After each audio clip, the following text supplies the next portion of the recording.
So good morning guys. অনেকদিন পরে একটা ভিডিও ভাবলাম আপলোড করি, কারণ আমি সেভাবে ব্লগিং করি না। যখন বেরোই বাইক নিয়ে তখনই ব্লগিং করি। তো এই ভিডিওটা অ্যাকচুয়ালি বেসিক্যালি লাস্ট সানডে আমার একটা বন্ধু আছে, মানে আমার ভাই বলতে বলা যেতে পারে। ওর চ্যানেলে অ্যাকচুয়ালি আমি নতুন যে বাইকটা কিনেছি, যেটা ট্রায়াম্ফের স্ক্র্যাম্বলার 400X, তো বললো একটা রিভিউ ভিডিও বানাবে বাইকটার। তো যাই হোক, সকাল সকাল বেরোলাম, তো ভালো আমি একটা ভিডিও তুলি। আমি কোনোদিন আমার চ্যানেলে কোনোদিন কোনো বাইকের রিভিউ বা কিছু দিনই, মানে আমার চ্যানেলটা বেসিক্যালি যদি দেখা যায় এটা মিক্স কাইন্ড অফ চ্যানেল। আমি যেটা করি সেটাই আপলোড করি। আমাকে তাহলে সাইডে ভাবছে কি রে ভাই, কারণ মুখে মুখে পুরো ক্যামেরা লাগানো, তো এখানকার লোকজন অতটা মানে ফ্যামিলিয়ার নয়। যাই হোক, তো আমার চ্যানেলে যেটা ফার্স্ট অফ অল আমার বলার সেটা হচ্ছে, আমার চ্যানেলে আমার মিউজিক ভিডিওসও আছে, আমার ঘুরতে যাওয়ার ভিডিওস আছে, আমার পেটস যারা আছে ওদের ভিডিওসও আছে। তো রিসেন্ট আমি আরেকটা চ্যানেল খুলবো, যেটাতে অ্যাকচুয়ালি আমি টোটালি ওটা আমার মিউজিক লার্নিং থিওরি যেটা আছে সেটার উপরে আমি দেবো। কারণ আমার যে মিউজিক ভিডিওসগুলো যেগুলো আছে সেটাতে অনেক কমেন্ট ছিল যে ওগুলোর টিউটোরিয়াল দিতে। আই এম সরি টু দেমকে, আমি দিতে পারিনি। মাঝখানে আমার একটা ছোট অপারেশন হয়েছিল, আফটার দ্যাট আমি অনেকদিন মিউজিকের সাথে ডিটাচ ছিলাম। So I am starting again. So আমি সমস্ত আমার tutorials video any music covers ওই চ্যানেলটায় দেবো। আর এটা আমার যেরকম মিসলেনিয়াস থাকবে মিউজিক, এটা তার দেবো না। বাট আমি এটাতে আমার এই ঘুরতে যাওয়ার ব্লগিং ভিডিওস, কোনো ইনফরমেটিভ যা কিছু থাকবে সমস্ত এই চ্যানেলটাতে দেবো। তো এই ভিডিওটা হচ্ছে আমার এই স্ক্র্যাম্বলারটার, ও একটা 390-র সাথে, অ্যাডভেঞ্চার 390-র সাথে বললো একটা কম্পারিজন ভিডিও বানাবে আর পুরো রিভিউ নেবে। তো সকাল সকাল বেরিয়ে গেলাম। তো এই এরিয়াটা হচ্ছে বেসিক্যালি যারা আমরা এদিকে বেলঘরিয়া থেকে আপ টু ব্যারাকপুরের মধ্যে থাকি তাদের ক্ষেত্রে খুব কনভিনিয়েন্ট। জায়গাটা খুব সুন্দর জায়গা।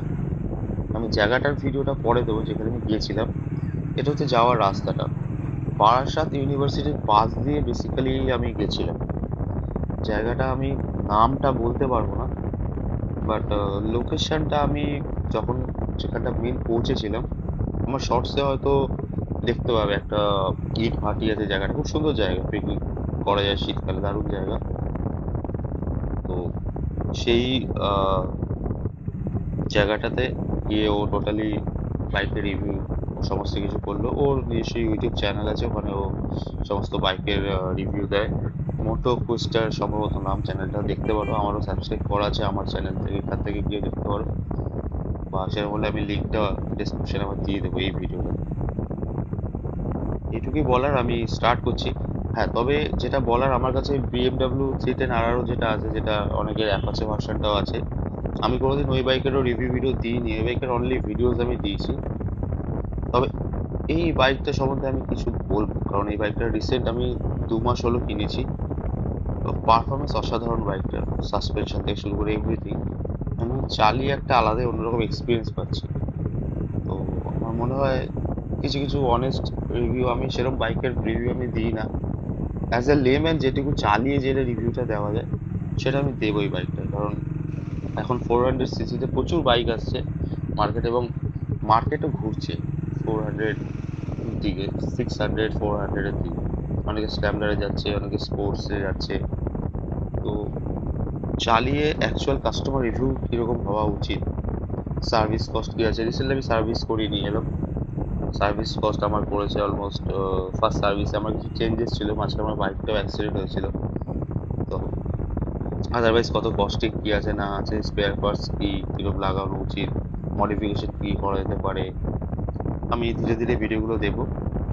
বাট থিং ইজ দ্যাট, যারা আমার এখানে সাবস্ক্রাইবার যে কজনই আছে, যারা আমার মিউজিক ভিডিওসগুলো দেখে সাবস্ক্রাইব করেছিল, তারা যে টিউটোরিয়ালগুলো চেয়েছে, আমি তাদের জন্য আরেকটা চ্যানেল খুলছি, আমি সেখানে দেবো। আর এখানে আমার যেরকম মিসলেনিয়াস ব্লগিংগুলো আছে থাকবে। ওকে, টাটা।